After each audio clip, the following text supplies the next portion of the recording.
To all that is listening. My name is Isaiah, and I'll be going over the movie San Andreas. Um, It'll be short and sweet. Try getting through this presentation. Pretty simple. Let's just hit it. All right. First summary for my movie. First, it's called San Andreas, and it's a sort of disaster action film centered around a massive earthquake caused by the San Andreas Fault that's currently located and will most likely be located in California until most of us pass. Well, until all of us pass. And the main character, Ray Gaines, is a very skilled Los Angeles Fire Department rescue helicopter pilot who has a little bit of personal life issues, and that goes along with he just got divorced, and his daughter and son don't really like her. Don't really like him. So he's going through a little bit of a midlife crisis right now. And to worsen that, he is put in a very stressful situation because he has been forced to go on a dangerous mission to save, well, little do you know, he has to go save his ex-wife, Emma, along with his daughter, Blake, while under this extreme destruction. And the destruction I'm talking about is a massive earthquake again, and it was a ripple effect into a tsunami, a mudslide, everything you can basically think of natural disasters. It happened because of this massive earthquake. And after going all the way through Los Angeles to San Francisco to rescue Blake, whom is trapped in the aftermath with two strangers she meets along the way. They connect over this disaster and fighting over these numerous obstacles, both environmental and emotional and physical. It's just so stressful that they bond over this. And after the earthquake, after the tsunami, after all these disasters, they finally reunite as a family. Okay, let's go into my connections. The first one, some underlying messages. Although we humans may not be able to directly impact an earthquake, we have things to be able to understand earthquakes, possibly see them before they come, just from being able to hear the ground and feel the ground.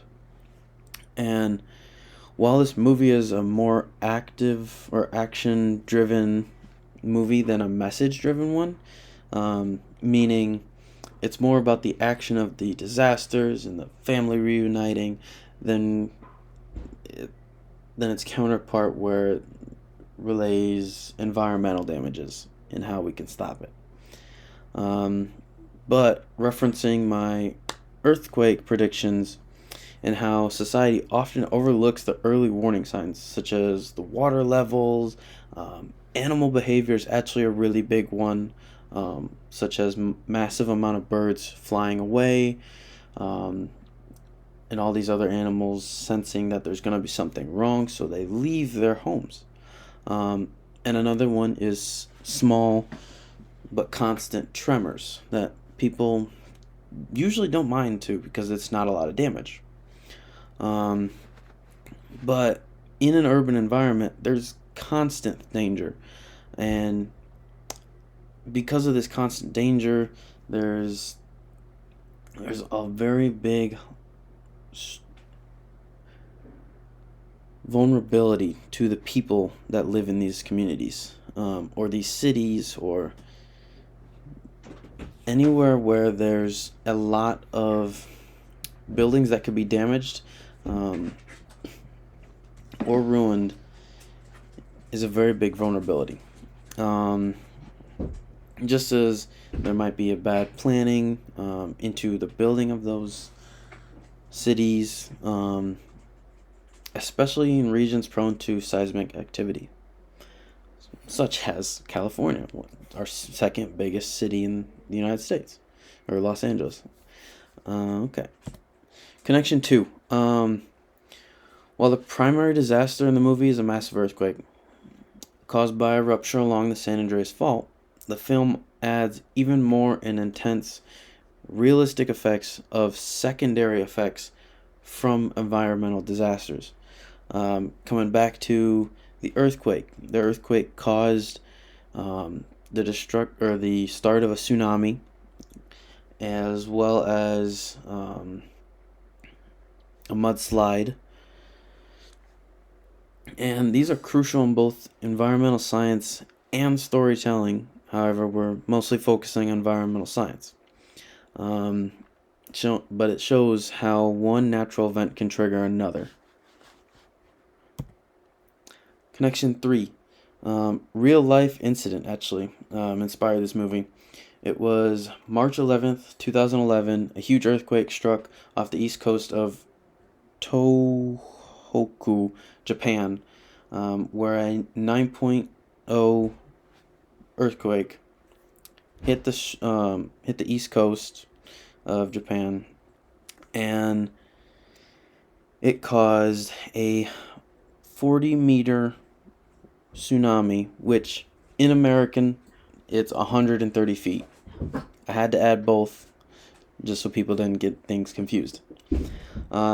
But following, the tsunami destroyed entire towns. It killed just a little bit over 20,000 people, and that's just people being dead.